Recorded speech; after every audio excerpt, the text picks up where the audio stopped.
Hi, this is Mark Cupp, Executive Director of the Lower Wisconsin State Riverway Board, with your weekly Riverway Report. And we're actually going to cover 2 weeks. We won't have a report next week, so we'll see you back near the end of July, first part of August.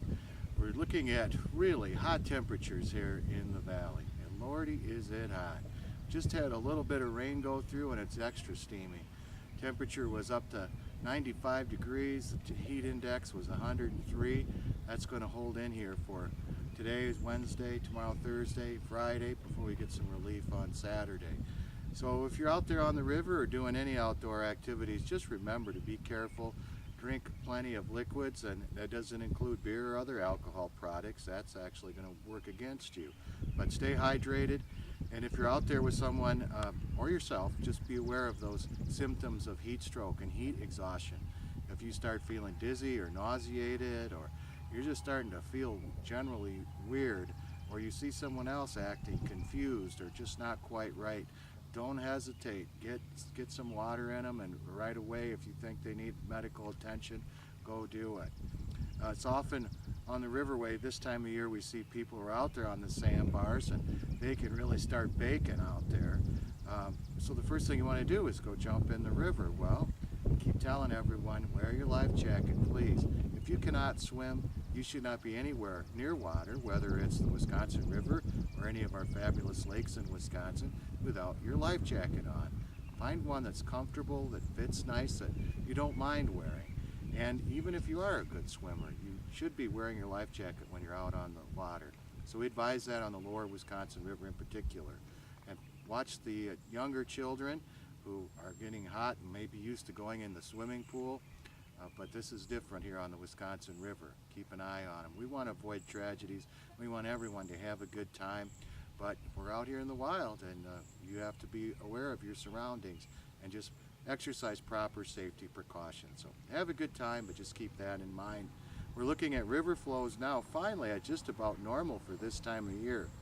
From Sunday, when the 48th annual Wisconsin River Canoe Races were held, till today on Wednesday, we've gone from about 13,000 cubic feet per second down to less than 6,000. We look for fairly stable flow conditions over the next several days. There is a chance of some rain on Friday evening, and of course always a chance for a thunderstorm to brew up when we have humid conditions. But I expect flows to be pretty good, with lots of sandbars available for your weekend trip. If you want to check on flows, we want to just give you a little heads up on how to gauge the river. If you go to our website at lwr.state.wi.us, you can check the USGS gauge at Muscatine. If that gauge reads anywhere in the 8 to 10,000 range, you're going to have plenty of sandbars available. And of course, less than that means more sandbars. If you get in that 10 to 14,000 cubic feet per second range, you'll still have some sandbars, but not quite as many as we normally would see in July. Also, if you want to give the 800 number a call at the Prairie du Sac Dam, which is also on our website, but that number is 1-800-242-1077. And you look at that gauge and that flow, and you could kind of get an idea of what to expect on the Lower Wisconsin.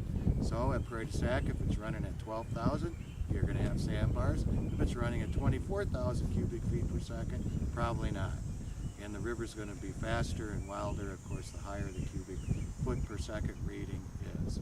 So just kind of keep that in mind. But if you're still not sure, don't hesitate to give our office a call.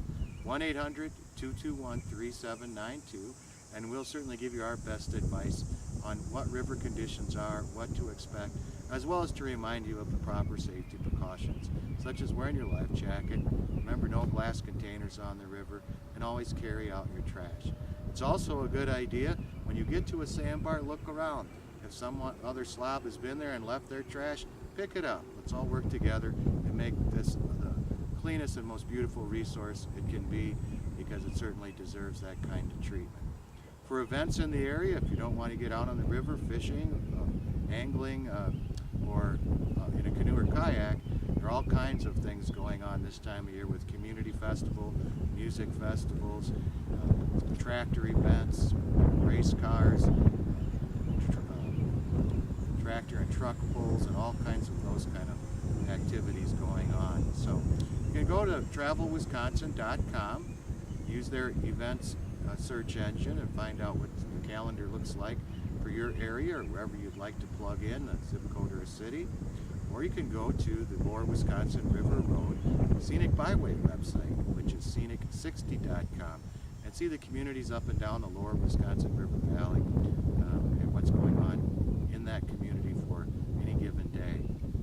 So as we look forward to the end of July, it's hard to believe summer's going this fast. The river looks good.